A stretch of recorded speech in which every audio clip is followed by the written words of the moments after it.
Alexandre o Grande ficou famoso na história por ser um conquistador do mundo e um dos maiores e mais bem-sucedidos comandantes militares sem nunca ter perdido uma batalha. Porém, esta história não foi escrita pelos vencedores e sim pelos escritores. Responsável pela construção de um dos maiores impérios que já existiu, Alexandre o Grande, também conhecido como Alexandre Magno ou Alexandre III, formou um enorme império, que ia do sudeste da Europa até a Índia. Contudo, assim como Aquiles, Alexandre também tinha um ponto fraco. No ano de 326 a.C., Alexandre pôs-se em marcha em direção à Índia. O seu exército arrasou tudo o que encontrou, sobretudo nas regiões montanhosas. Chegou por fim ao Punjab, atual Paquistão, a região dos 5 rios.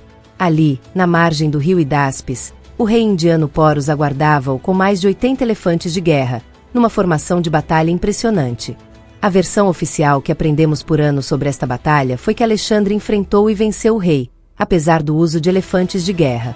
E ele ficou tão impressionado com a bravura do rei Porus que devolveu o reino mesmo após ter ganho a batalha. E após esta vitória, ele e seus soldados decidiram voltar para casa, sendo este o último grande combate travado por Alexandre. Porém, esta versão possui certas lacunas que não sustentam sua autenticidade.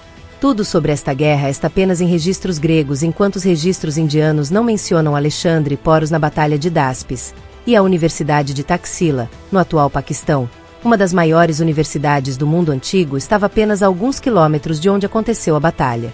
Outros fatos que apontam que colocam em dúvida a versão oficial são que há registros de que os exércitos de Alexandre sofreram baixas severas, algo incomum nas outras batalhas dele. Reação do exército de Alexandre. Logo após essa batalha, seus soldados se recusaram a continuar marchando para o leste, mesmo sob ameaça de punição. Isso indica exaustão e medo, talvez porque a batalha contra Porus tenha sido mais difícil do que as fontes admitem. Tratamento de Porus. Ele foi recompensado com mais terras e manteve o comando. Isso seria incomum para um inimigo derrotado de forma clara. Então, por que os indianos não se deram o trabalho de registrar este acontecimento? A Índia antiga, especialmente durante o período védico e até o Império Maurya, era fortemente baseada na tradição oral, como os Vedas e os Puranas, e a escrita indiana da época, em línguas como o sânscrito ou prácrito, não registrava eventos militares com o mesmo rigor que os gregos. Os primeiros registros históricos estruturados na Índia, como os de Chanakya e Chandragupta, só surgem depois da invasão de Alexandre. Além disso, inúmeros documentos foram destruídos em guerras posteriores, principalmente durante as invasões islâmicas e coloniais. E o rei Porus estava provavelmente voltado mais ao perigo de outras nações vizinhas ao invés das tropas exaustas de Alexandre, pois na época a Índia era um conjunto de reinos separados combatendo entre si. Então ele provavelmente não viu um exército estrangeiro como seu maior problema, se dando assim o trabalho de registrar o acontecido como uma épica batalha digna de registros. Então, como os gregos mascararam a possível derrota? Simples. Eles escreveram a única versão que sobreviveu. As principais fontes são de autores como Arriano, Plutarco, Diodoro da Sicília e Quinto Curcio Rufo. Todos escreveram séculos depois da batalha. Eles basearam seus relatos em crônicas anteriores já perdidas, como as de Ptolomeu, um general de Alexandre, e Calístenes, o historiador oficial da campanha, que era parente de Aristóteles e um propagandista.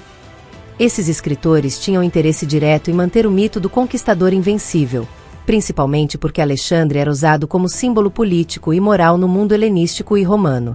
Então, Alexandre perdeu?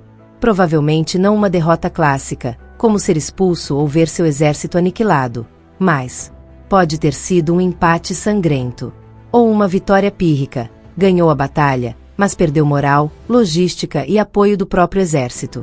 O que é fato é que o que sabemos hoje vem quase exclusivamente desses escritores gregos ou romanos. Séculos depois do ocorrido, e se houvesse registros indianos dessa época, a história de Alexandre talvez fosse bem diferente.